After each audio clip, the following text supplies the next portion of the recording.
ke election commission kala shim ye ke lat kelenti ban kan tiu ye ke jingwan ki nong thep vote ha ke ni ke election ka banwan u chief electoral officer ka jilla Meghalaya uba FR Kharkongor ulai thu ba onbu hadu chispa arphotli keeping polling station ha po ka jilla ha ke ni ke election banwan ka ban longkum shi banta ban pinchlo ki nong thep vote na kalyang ki kan thei namar ba ka jilla ka long ka we ne ki katuk ni ki jilla ha ka ba ki nong thep vote na kalyang ki kan thei ki khambon bani ki shenrang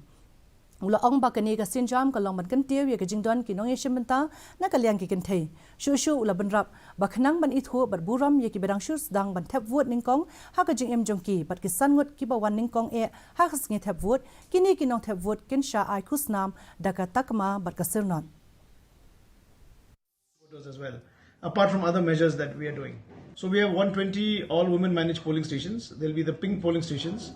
and we are actively encouraging the participation of women. As you know, Meghalaya is one of the few states where the number of women electors, they outnumber the male electors. And also in terms of turnout, usually the female turnout is a bit higher than the male turnout. We'll also like to add is that the first 5 voters in a polling station, they will be given medals.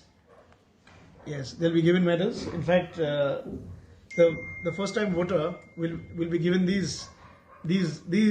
medals.